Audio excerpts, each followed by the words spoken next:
Consultorio DAX. Tu salud en nuestras manos.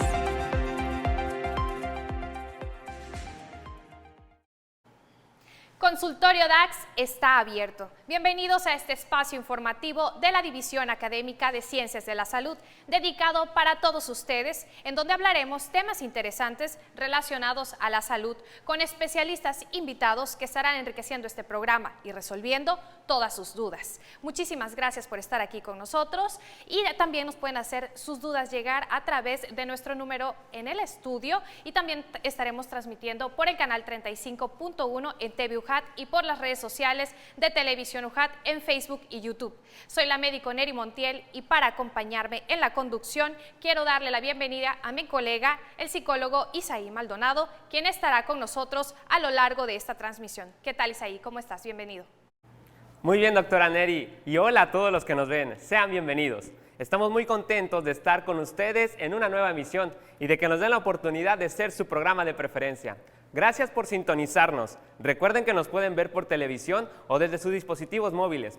Los invitamos a compartir con sus seres queridos, familiares y amigos esta transmisión, la cual les garantizo les va a encantar. Nuestra intención, como cada semana, será darles información puntual, clara, veraz y que sea de su interés. Acompáñenos de principio a fin. Cada sección está hecha para ustedes. Y hoy hablaremos sobre el autismo, que es un trastorno que se desarrolla desde la infancia, y para ello tendremos como invitados estelares a la maestra Heidi Adriana Alejandro Lamoyi y al doctor Orlando Eduardo Hansen Carrión, quienes nos ayudarán a comprender este problema.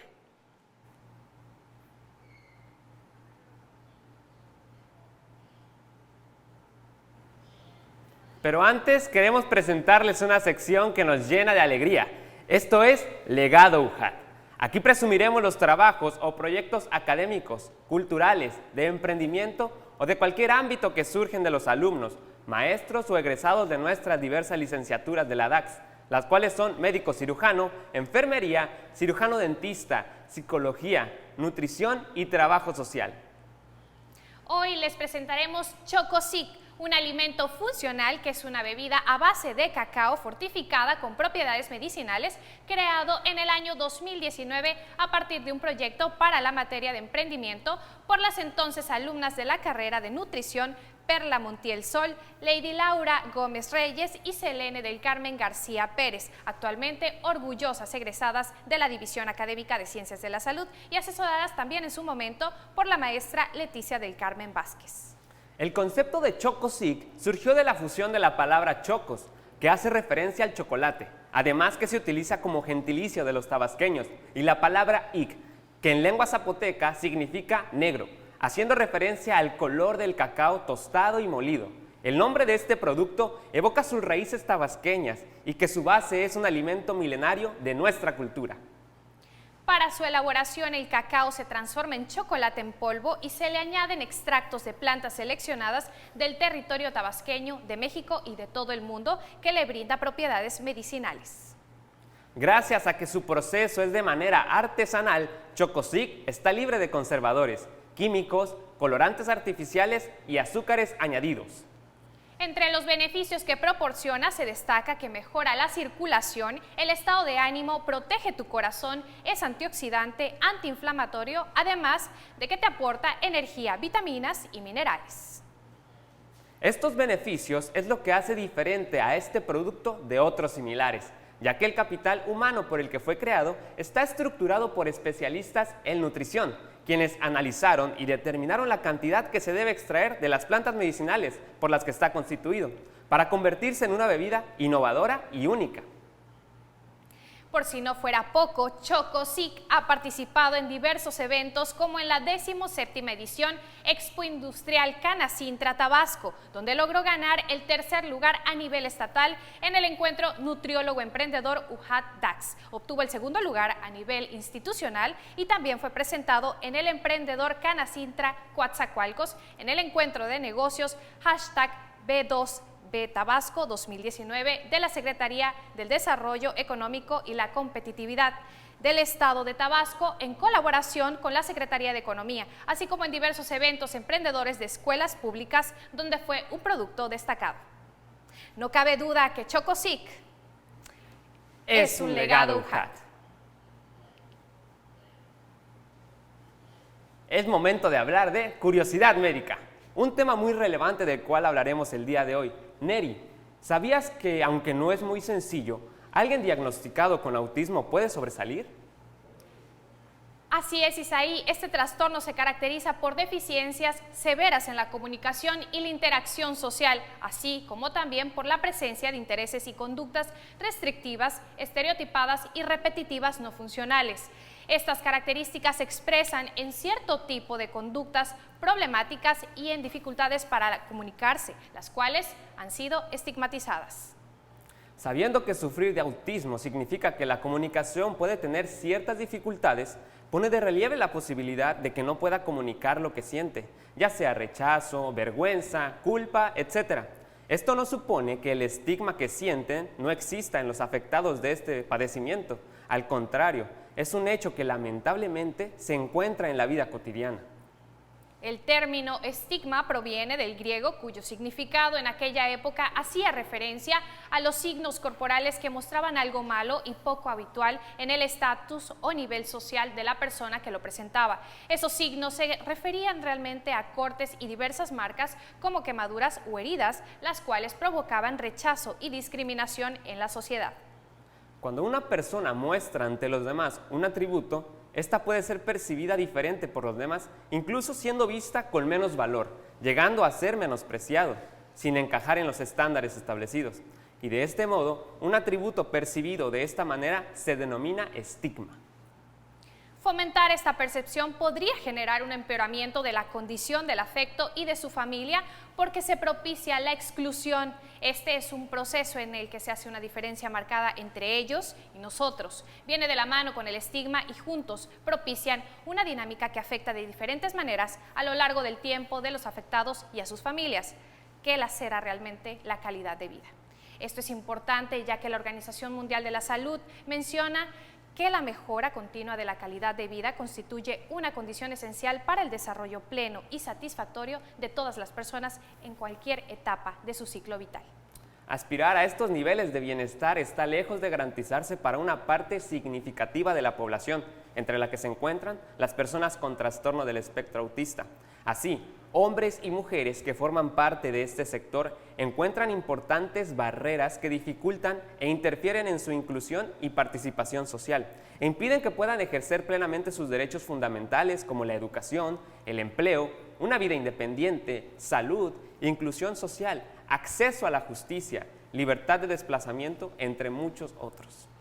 Con frecuencia la sociedad asume que las personas afectadas por este problema, y en especial aquellas que presentan mayores necesidades de apoyo, no tienen la capacidad de fomentar opiniones acertadas sobre sus vidas, ni sobre las condiciones en las que prefieren vivir.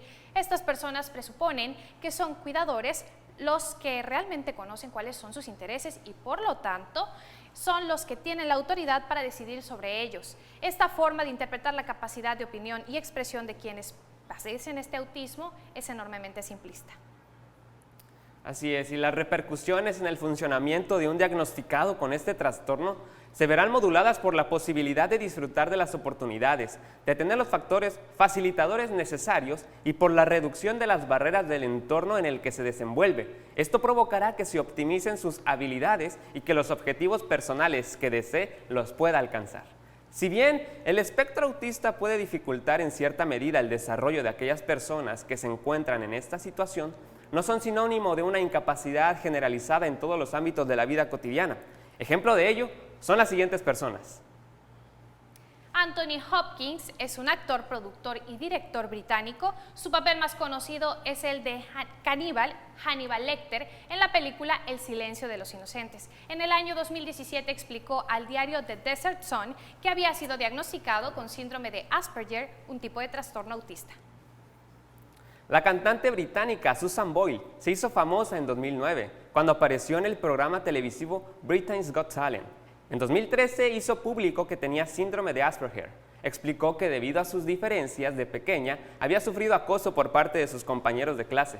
También dijo que en un principio los médicos creían que sufría daño cerebral.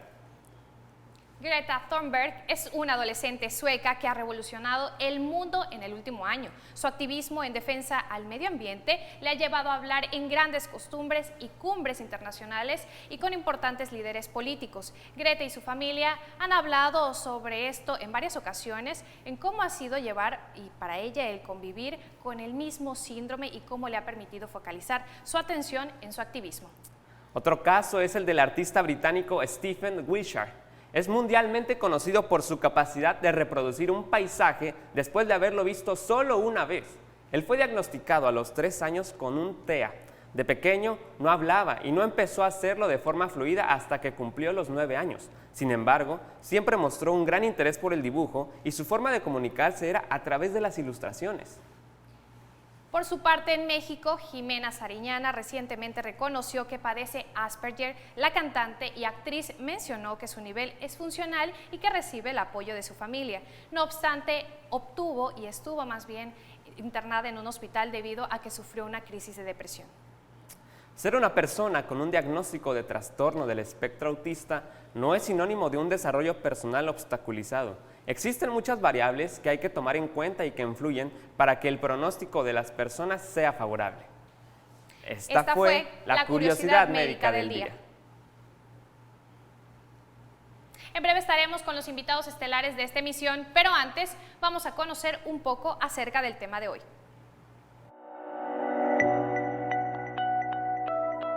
El autismo no es una enfermedad, sino más bien un desorden del desarrollo de las funciones del cerebro que provoca discapacidad en el desarrollo. Es un trastorno cerebral complejo que afecta la coordinación, sincronización e integración entre las diferentes áreas cerebrales.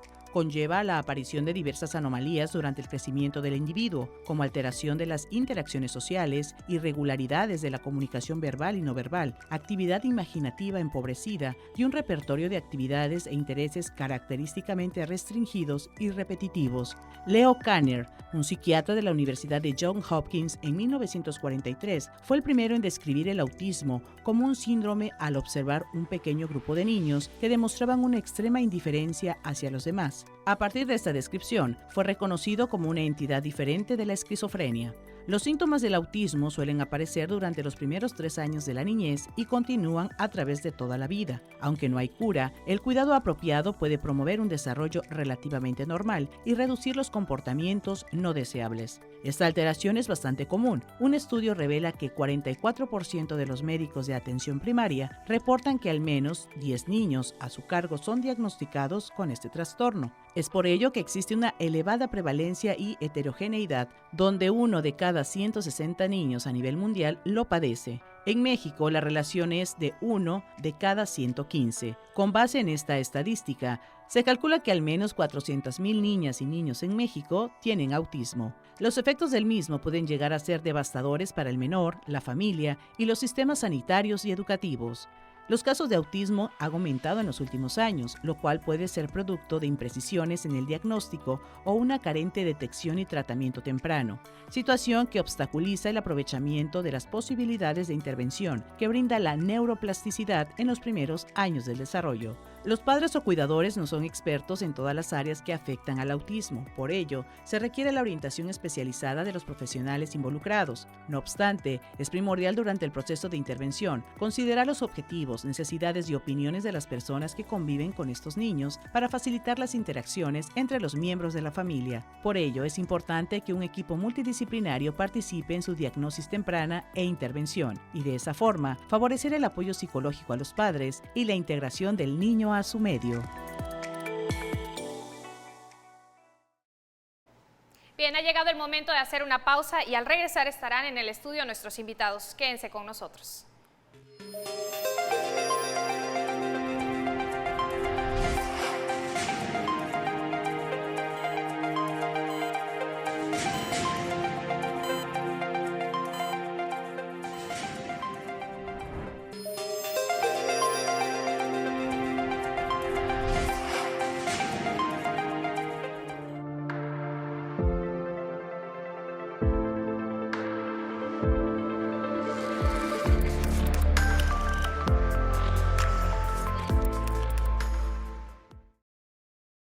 Bien, estamos de regreso y este día en la consulta nos acompaña la maestra Heidi Adriana Alejandro Lamoji y el doctor Orlando Eduardo Hansen Carrión. Es un gusto tenerlos aquí, bienvenido, muchas gracias.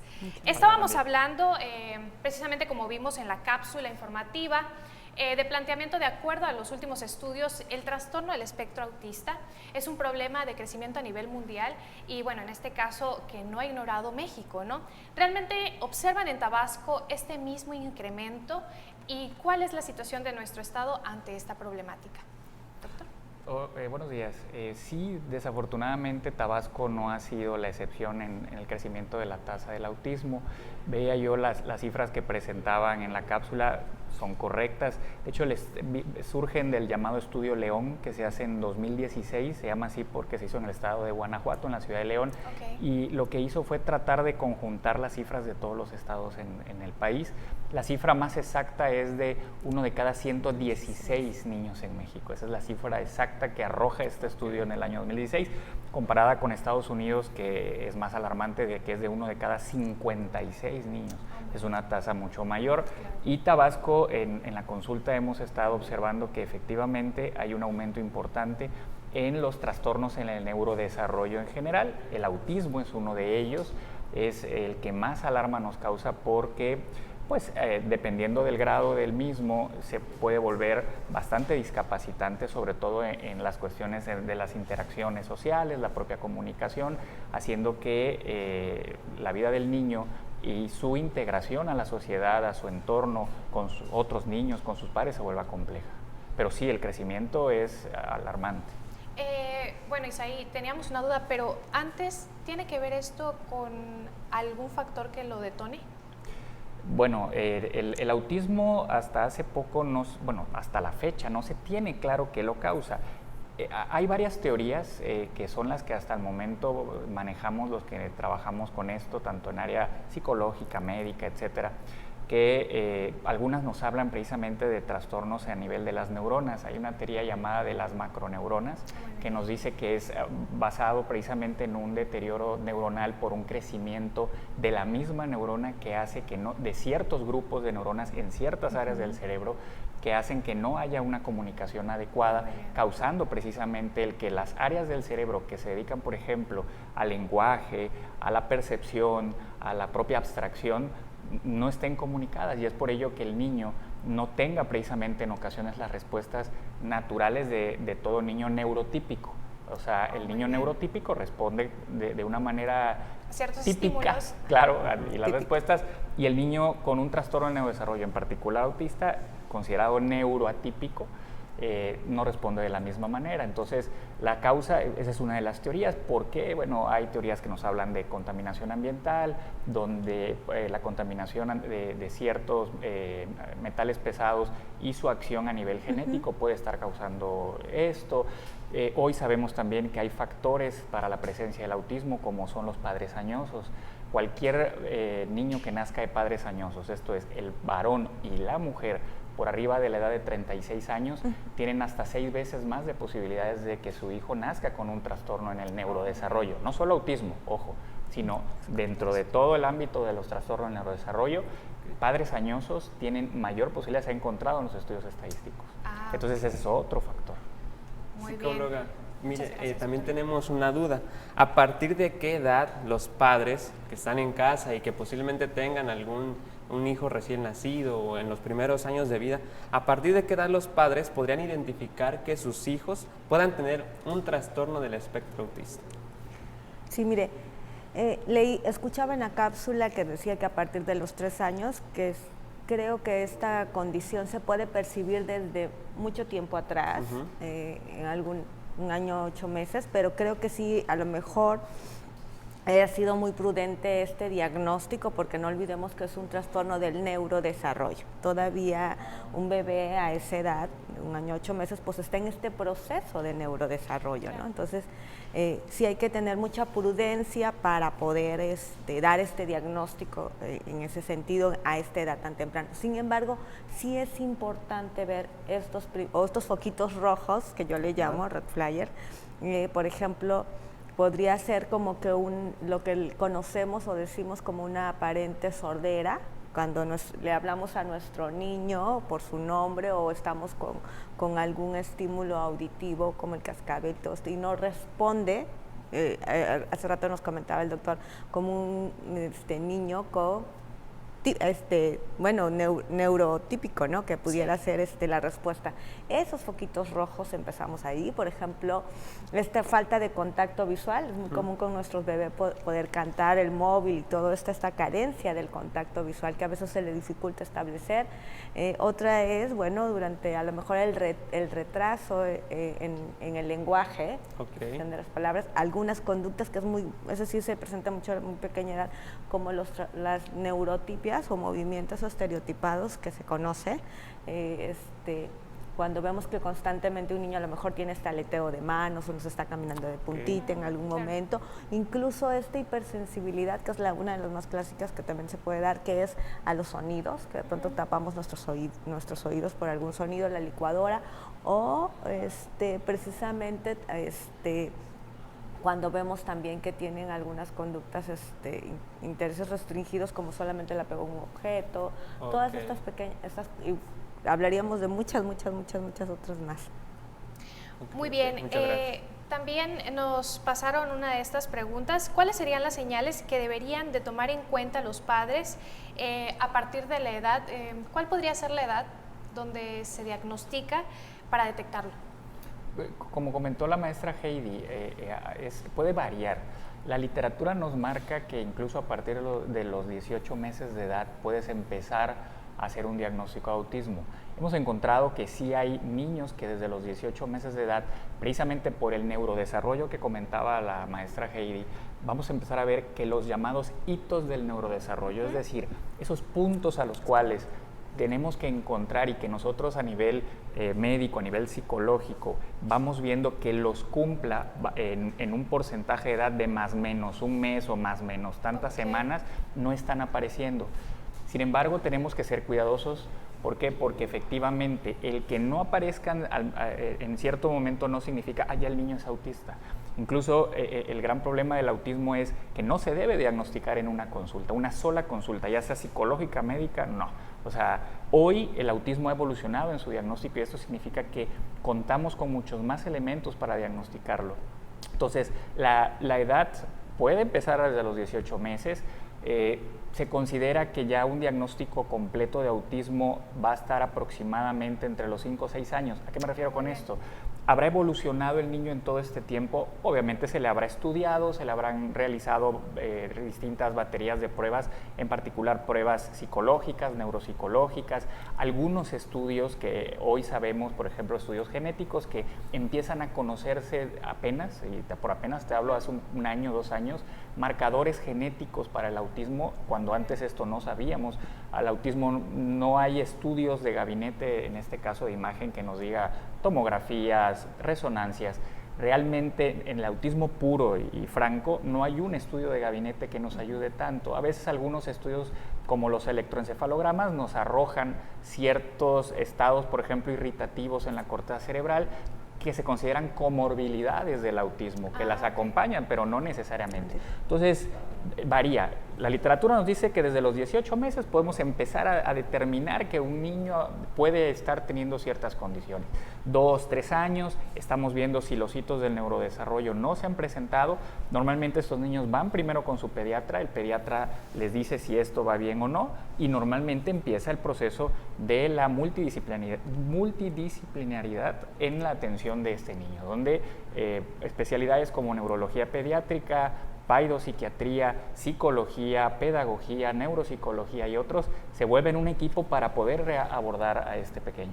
Oh, muy bien, doctor. Y sabe, unas dudas que siempre pues la mayoría de los padres llegan a consulta y dicen, a partir de esta edad, ¿cuáles serían los signos realmente marcados o las reacciones o las actividades que los niños que empiezan con este trastorno, cómo podrían darse cuenta ellos así tal cual? O sea, algo muy común en esto, perdón. Bueno, hace rato mencionaba precisamente estas características o estos rasgos, conductas que podemos observar en ellos, que como es la sordera aparente, decía yo, cuando a veces le llamamos a nuestro niño por su nombre o utilizamos algún objeto de sonido y él no tiene una reacción como cualquier otro niño del desarrollo, con un buen desarrollo. ¿A qué voy? Aquí el doctor hablaba de, bueno, ustedes saben que en el desarrollo nosotros pues se han manejado parámetros con base a la edad cronológica, ¿no? Sobre todo en el área del lenguaje, en el área de socialización es donde vamos a ver esta discrepancia del desarrollo, ¿no? Pero sin embargo, bueno, yo decía, bueno, la falta de contacto visual que puede tener nuestro niño también, no sé si nos vamos a una edad más de 2, 3 años, este juego simbólico que también tiene nuestro niño, que de pronto le podemos dar, a lo mejor, él puede hacer maravillas con un palo de madera y puede ser el carro, puede ser el caballo, puede ser... nuestros chicos con autismo tienen la ausencia de este juego simbólico, ¿no? Entonces por ahí ya podemos empezar. Yo sí quisiera reafirmar lo que nos dice el médico, la importancia que podemos verlo, sí nos dice la literatura, y en realidad yo creo que en la experiencia también nos hemos dado cuenta que podemos observarlo quizás al año, 6 meses, estas primeras características que, repito, no es tal vez la edad apropiada para dar el diagnóstico, porque no olvidemos que estamos en una edad estamos en un proceso de neurodesarrollo, nuestro trastorno es de neurodesarrollo, entonces tenemos que favorecer el neurodesarrollo, él está en una edad cronológica para desarrollar muchas. ¿Qué sí podemos hacer al observar estos síntomas, al observar estas situaciones? Estimular, verlo como una área de oportunidad para atender esa condición. O sea, yo creo que con o sin el diagnóstico, o sea, cuando digo, no quiero decir que no vamos a dar un diagnóstico, cuando quiero decir con o sin el diagnóstico, que yo ya lo percibí al año o 6 meses, lo que tengo que hacer es empezar a trabajar estas áreas de desarrollo. Y cuando ya tenga también el diagnóstico, por supuesto, seguir trabajando el desarrollo, estimular el desarrollo de mi hijo, o sea, es decir, favorecer. Muy bien, maestra, nos vamos a ir a un pequeño corte, vamos a regresar hablando sobre este tema y antes les recordamos que pueden hacernos llegar sus preguntas respecto a esto a través de la línea telefónica y de nuestras redes sociales. Al regresar, nuestros invitados los estarán respondiendo.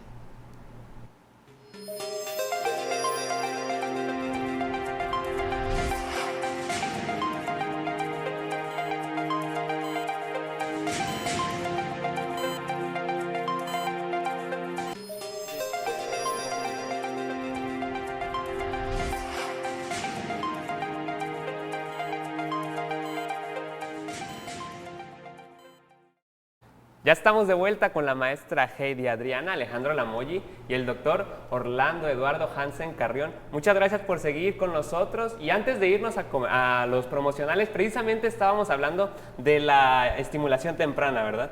Pero hay otra pregunta que nos encantaría que nos pudieran responder ambos. ¿Cuál es la mayor complicación que tienen las personas autistas y los padres al convivir con esta situación? Creo que son muchas, ¿no? Muchas desde el propio diagnóstico. Yo desde mi experiencia como psicóloga y como trabajadora también del ámbito educativo, creo que ya bastante es un reto ser padres. Claro. Educar, imagínense, claro. Educar a un niño donde a veces no puedo comprender el comportamiento. Entonces yo empezaría por eso, por la comprensión de la propia condición del autismo. Y me encanta esa pregunta porque entonces hablamos también de la cuestión psicológica que vive la propia familia, ¿no? Hasta este duelo del recibimiento de este niño con esta condición. Entonces, bueno, yo sí creo que la familia requiere mucho apoyo para poder comprender la condición, para poder elaborar sus propios duelos, para poder encontrar los recursos también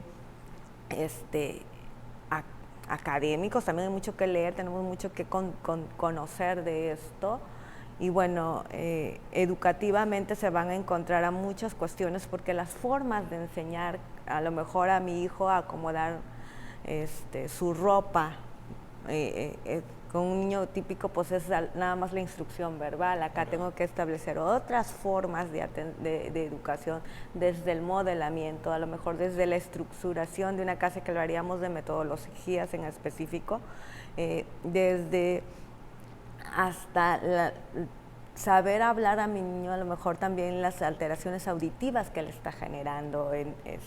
Entonces, bueno, creo que son establecer primero el código de comunicación con mi niño, en el caso de aquellos que no tienen incluso, que todavía no hay un código de comunicación establecido, porque una de las alteraciones, o la alteración principal del diagnóstico del autismo, además de las posibles comorbilidades, yo creo que es mi comunicación social. ¿Sí? Mi discapacidad en la comunicación social. Entonces yo creo que ese es uno de los retos a los que más se enfrenta la persona y la propia familia con autismo, al poder establecer esta comunicación social que nos permita, pues ustedes saben, hoy no tuviéramos existencia nosotros si no hubiese este código de comunicación, no pudiéramos estar transmitiendo. Entonces desde ahí yo creo que es el principal reto al que se enfrentan ambas partes. Yo desde esta condición de autismo que no te puedo expresar, o sea, no he encontrado los recursos cómo expresar al exterior lo que está sucediendo, mis necesidades, y no porque no las sienta. Y tú como familia, ¿cómo estableces también conmigo este código de comunicación? Yo creo que esa sería la primera, uno de los retos más importantes, ¿no? Claro. Y de ahí hablaríamos lo educativo, un espacio educativo, atender todas estas alteraciones clínicas que ya nos compartirá el doctor, encontrar también a lo mejor las sensoriales, que bastante boom han estado, o que ya se han mencionado muchísimo ahorita. Yo creo que de un tiempo para acá es que empezamos a hablar de las alteraciones sensoriales. Antes nada más hablábamos de comunicación, socialización y conducta, ¿no? Ahorita ya estamos hablando más también de las alteraciones sensoriales. Y pues bueno, yo creo que por ahí va. Muchísimas gracias. Muy bien, y bueno, para proseguir con el tema, ¿cómo podríamos intervenir cuando una persona con autismo entra en crisis, doctor? Bueno, ahí dependerá precisamente, y explicando, y ahí tendríamos que abundar un poco en lo que comentó ahorita la maestra Heidi. En este caso, por ejemplo, el niño autista, como tiene un trastorno de neurodesarrollo que implica que puede llegar a tener, por ejemplo, pobreza en cómo trabajar algunas tolerancias a la frustración, cómo trabajar la hipersensibilidad sensorial, que es algo característico en estos niños. Algunos se han encontrado ya hiposensibilidades también a nivel sensorial, pero es decir, un niño autista, por ejemplo, le pones una licuadora y se tapa los oídos, que incluso entraría dentro de los signos que pudiéramos observar, niños que toleran poco el ruido, niños que tienen alto tolerancia al dolor, se caen, se golpean y sangran y se paran como si nada. Entonces, hay una combinación de hiper y hiposensibilidades en algunas cuestiones. Estos niños, basados en su pobre manejo de este tipo de cuestiones, van a tener exabruptos en su conducta, donde van a tener ira, heteroagresión, autoagresión, agrediéndose ellos mismos, mordiéndose, porque no saben qué hacer con ese ruido que para nosotros a lo mejor es normal, pero para ellos es un ruido que les está lastimando. Entonces, ahí médicamente hablando, se utilizan algunos fármacos. Con los papás siempre tenemos algunas dificultades cuando empezamos algún manejo medicamentoso que debe de ser regulado precisamente para cada niño, porque cada niño con autismo va a ser diferente. Entonces, cuando un niño tiene una crisis, y por crisis, insisto, no puede controlar sus emociones, no tiene las herramientas que ya hablaba la maestra Heidi, entonces normalmente hay abordajes psicológicos, terapéuticos, para ayudar a los padres a enseñar a hacer contenciones. Médicamente hablando, hay fármacos. No hay un fármaco para el autismo, no existe. Para empezar, porque no es una enfermedad, es una condición, es un trastorno de la comunicación entre áreas de su propio cerebro. Entonces utilizamos algunos fármacos que, insisto, los papás luego cuando les manejamos este medicamento oye, doctor, pero es que le está mandando a mi hijo, dice que es para la esquizofrenia. Pues sí, pero la condición que presenta tu hijo se va a ver mejorada en ese exabrupto con este medicamento, porque él no está logrando. Entonces, normalmente, ¿qué hacemos? Acompañamientos. Un medicamento jamás deberá de ser la única intervención, jamás. Eso es algo terrible, porque acostumbras al niño a solo manejar esto. Entonces, psicología hace intervenciones donde educamos al niño, porque, repito, a excepción de que una comorbilidad en el niño sea el retraso cognitivo o retraso mental, como le llamamos antes, profundo, que es el menos de los casos. El niño con autismo no tiene un retraso mental, muy importante aclararlo, en la mayoría de los casos. Este niño entiende, pero entiende diferente. Entonces hay que buscar, como me explicaba la maestra Heidi, la manera. Entonces el medicamento ayuda a mejorar cierta condición del niño, y para que pueda intervenir psicología y se vuelva precisamente un trabajo en conjunto que permita al niño en algún momento quitar el medicamento, y establecer precisamente sobre el manejo terapéutico psicológico. Hay niños que otra comorbilidad en el autista puede ser la falta de atención.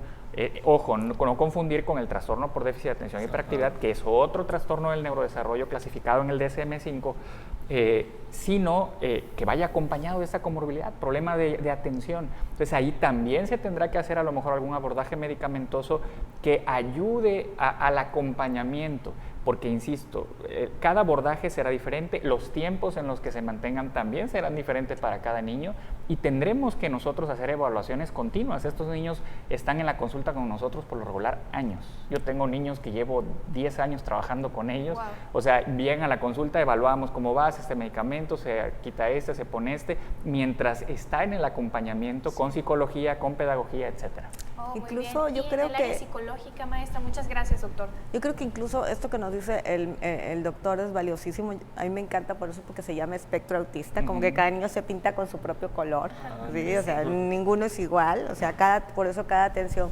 clínica, cada atención pedagógica, cada atención educativa es única también, respondiendo a la condición del autismo. Creo que desde la parte psicológica no va en cuestión de una psicoterapia, si lo queremos así, va desde una cuestión psicoeducativa, ¿sí? Okay. Y es abordar también a las familias, ¿no? Y entonces, pero ¿qué es funcional o qué es lo que creo que debería de ser? Es una atención multidisciplinaria.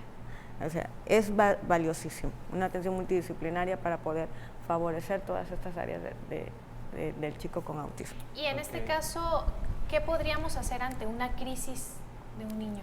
Bueno, es que lo mencionaba muy bien el médico, existe desde el medicamento para que pudiera controlar los episodios de agresividad que pudiera ser.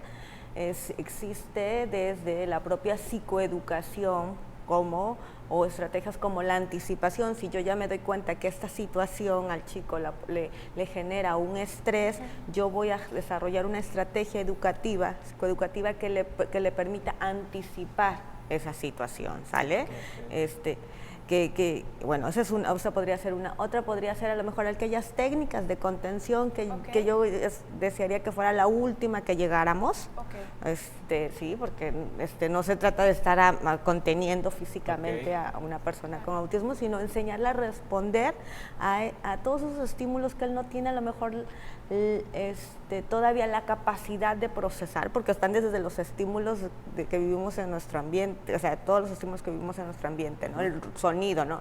Para nosotros no es nada la licuadora, decía el doctor, para él es algo traumático, ¿no? Entonces, está a lo mejor alguna otra técnica que pudiera hacer el tiempo fuera, en ese momento en estado de crisis yo retiro de esa situación al chico, a lo mejor pudiera ser también desvío de conducta, te puedo mencionar muchas, ¿no? Pero bueno, también aquí yo creo que es básico encontrar, y yo creo es ser unos observadores. Vivir con autismo nos implica ser como además unos detectives, ¿no? Siempre estar en esta búsqueda también de qué le está generando una situación de crisis para poder y observar, para poder generar estas estrategias psicoeducativas. Y yo sí quiero rescatar que es psicoeducativo.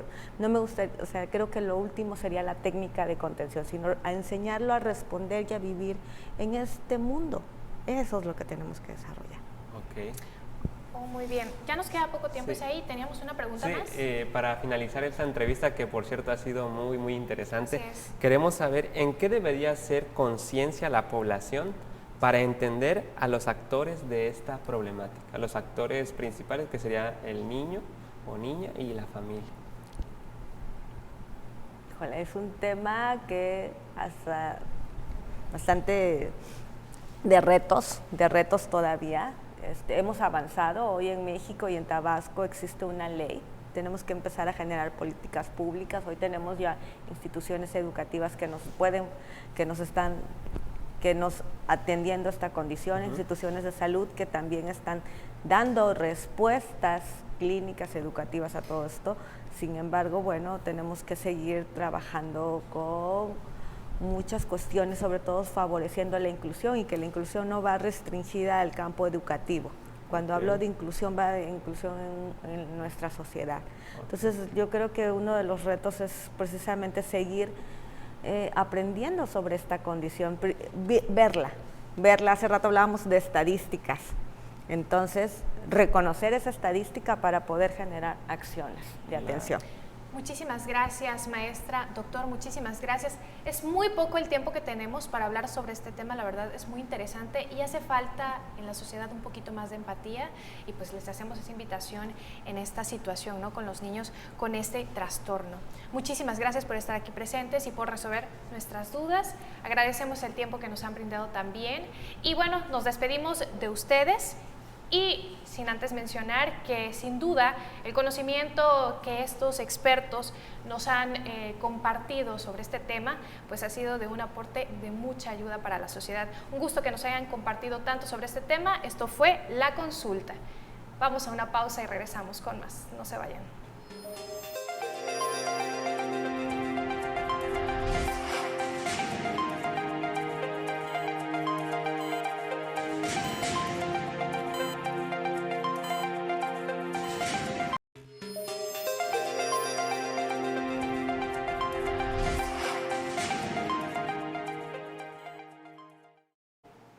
Ya estamos de regreso y ahora nos sentimos orgullosos de presentarles Investigaciones DAX, la sección en donde te mostraremos los trabajos de los profesores investigadores de nuestra coordinación de investigación y posgrado.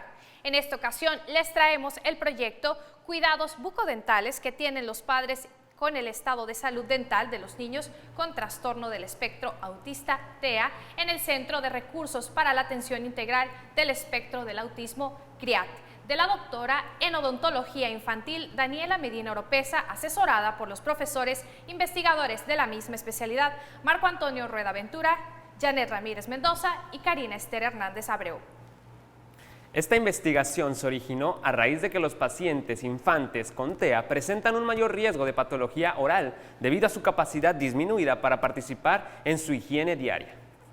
Como objetivo, el trabajo pretendía conocer los cuidados bucodentales que tienen los padres y el estado dental de los niños con este trastorno.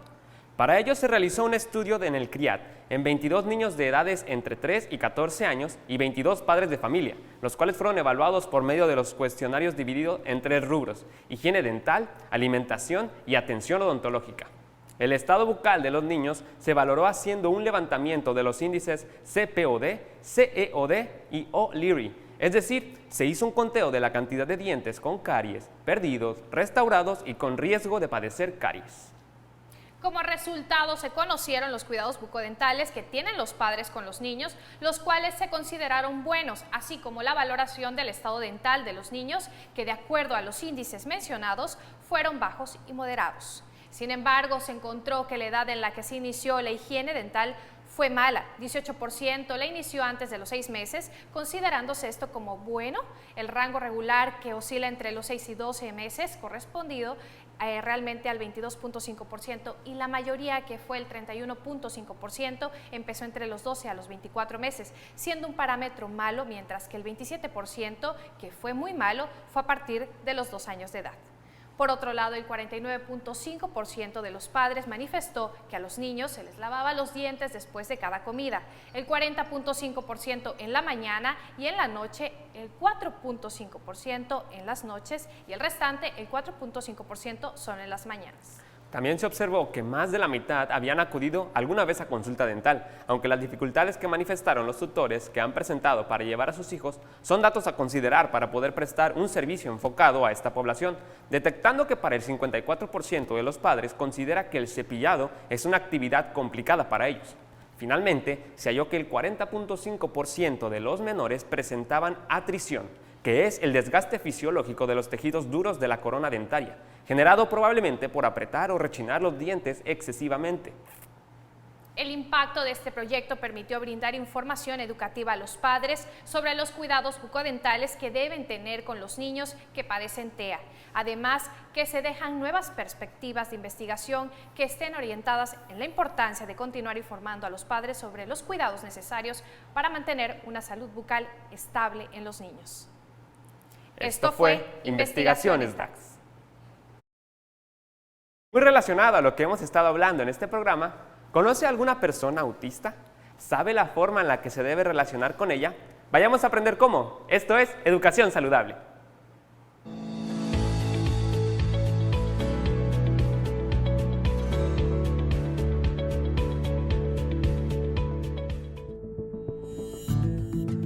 Claves para interactuar con personas con autismo. La creencia de que las personas con autismo solo pueden vivir o desarrollarse en centros segregados sin relación con el resto de las personas es falsa. A pesar de que el autismo es un desorden que se prolonga a lo largo de toda la vida, existen formas de mejorar la calidad de vida y el desarrollo de estas personas, contribuyendo a que se minimicen todas las barreras sociales y comunicativas que el trastorno presenta. La inclusión social es una de las claves para lograr el bienestar de estas personas y es un factor esencial para incrementar sus capacidades de adaptación al entorno. En Consultorio DAX te daremos las pautas específicas para lograr una interacción adecuada con las personas que padecen autismo, entendiendo qué nos pediría una persona en esta condición. No te angusties conmigo, porque me angustio. Respeta mi ritmo. Siempre podrás relacionarte conmigo si comprendes mis necesidades y mi modo especial de entender la realidad. Lo normal es que avance y me desarrolle cada vez más. Lo que hago no es contra ti. Cuando me enojo y lloro o me golpeo, si destruyo algo o me muevo en exceso, cuando me es difícil entender o hacer lo que me pides, no estoy tratando de hacerte daño. No me atribuyas malas intenciones. No solo soy autista, también soy un niño, un adolescente o un adulto. Comparto muchas cosas de los niños, adolescentes o adultos a los que llamas normales. Me gusta jugar y divertirme. Quiero a mis padres y a las personas cercanas. Me siento satisfecho cuando hago las cosas bien. Es más lo que compartimos que lo que nos separa. Acéptame como soy. No condiciones tu aceptación a que deje de ser autista. Sé optimista, mi situación normalmente mejora, aunque por ahora no tenga curación.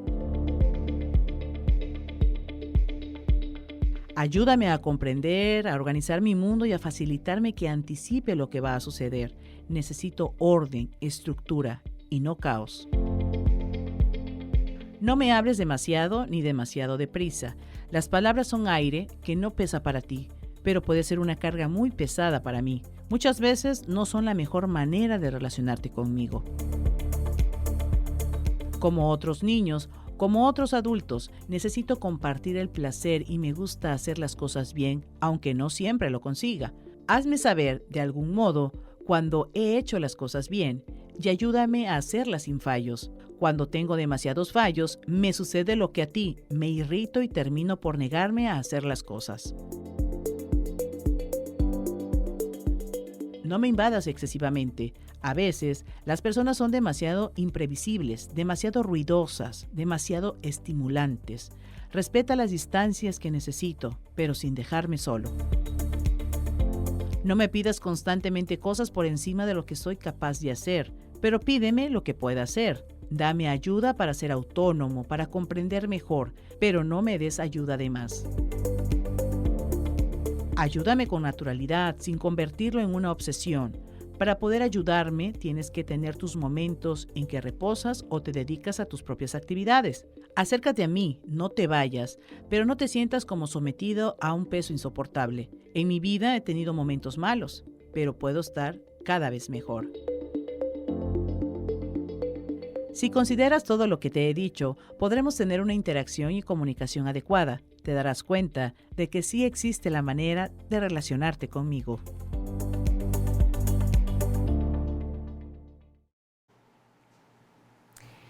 Muy interesante todo lo relacionado al autismo. Ahora sabemos de qué se trata y cómo nos podemos relacionar con ellos. Bien, es momento de ir a otra parte. Existen cosas que por muy comunes que lleguen a ser, no dejan de significar un riesgo para la salud. Hablemos de hábitos que dañan. ¿Sabías que descuidar tu salud mental puede traer consecuencias muy graves? Así es, Neri. El concepto amplio de una buena salud mental es la capacidad de vivir a plenitud y de disfrutar de la vida. Estar saludable mentalmente es disfrutar de los amigos, de la vida e inclusive por ponerle buena cara al mal tiempo. Actualmente la vida es muy acelerada y absorbe mucho de las personas, por lo tanto la saturación mental es algo de lo que nadie se puede escapar. Son muchos los factores externos que la pueden provocar, tanto sociales como personales, por ejemplo, debido al estrés laboral, los miedos, los problemas familiares, los cambios sociales y afectivos, la violencia que nos rodea día a día, el estilo de vida sedentario y poco saludable y tan acelerado, entre muchos otros detonantes que nos han generado un desgaste mental y emocional, el cual se refleja en nuestro comportamiento diario, nos orilla a tomar decisiones que pueden ser hasta mortales. Enfermarse mentalmente no es en absoluto una señal de debilidad o inferioridad, por el contrario, no hace terapia quien tiene problemas, problemas los tiene todo el mundo, hace terapia quien quiere resolverlos. En primer lugar, tenemos que decir que las enfermedades mentales no se refieren necesariamente a los trastornos, sino también a un estadio en el que la persona está extenuada emocionalmente y pidiendo urgentemente un descanso. La mente es más poderosa de lo que nos parece, por eso hay que cuidar de ella. Si precisas ayuda de un psicólogo o psiquiatra para superar alguna afección mental, no lo dejes pasar, ya que a la larga estos problemas afectarán también tu físico, porque si no hay salud mental, el cuerpo sufre y por ende se enferma. Muchas personas aún tienen prejuicios sobre el tema. Algunos piensan que cuidar de la salud mental es para los débiles y dicen, no lo necesito o es una pérdida de tiempo. Incluso hay personas que tienen miedo a hablar sobre sus sentimientos, les resulta vergonzoso o piensan que esta atención es un lujo que solo algunos pueden darse. Hoy en día se sabe mucho más sobre la importancia de las emociones y el bienestar de las personas, los trastornos mentales y los tratamientos adecuados para quienes lo padecen. Sin embargo, todavía no lo conversamos libremente y desconocemos cuándo y cómo detectarlo a tiempo. Si te has identificado con alguna de estas cuestiones y sientes algún prejuicio para atenderte, debes saber que es de vital importancia buscar ayuda con profesionales, ya que son expertos en el cuidado de la salud mental y las emociones. Un psicólogo o, como decíamos, un psiquiatra podrán identificar el origen de tu situación a través de un conjunto de pruebas y ayudarte a resolverlo de raíz. Es un proceso a veces rápido y a veces no tanto. Lo que no hay duda es que después de tocar fondo solo se puede empezar a subir. ¡Ánimo! No estás solo. Descuidar tu salud mental es un hábito que daña. Bien, la División Académica de Ciencias de la Salud, comprometida a contribuir en la salud de la población, cuenta con una amplia gama de servicios. Para saber más de ello, les invitamos a que miren la siguiente información.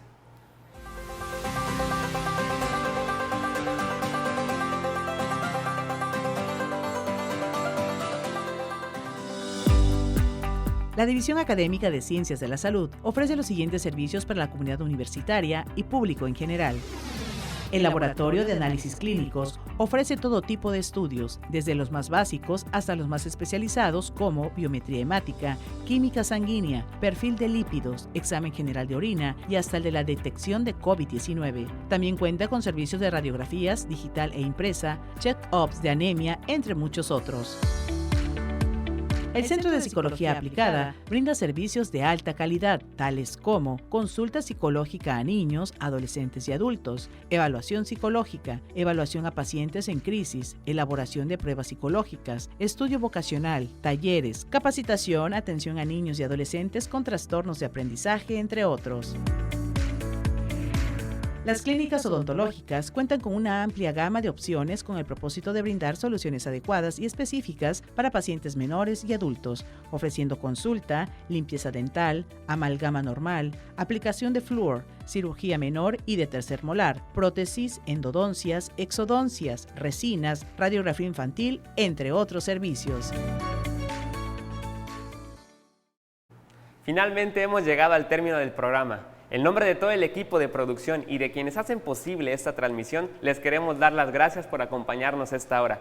Nos vemos el próximo programa por este canal. Yo soy Isaí Maldonado y ha sido un placer para nosotros haber contribuido al cuidado de su salud. Se despide de ustedes Neri Montiel. No olviden seguirnos a través de nuestras redes sociales de TV UJAT y recuerden, Consultorio DAX, tu salud en nuestras manos. Hasta la próxima.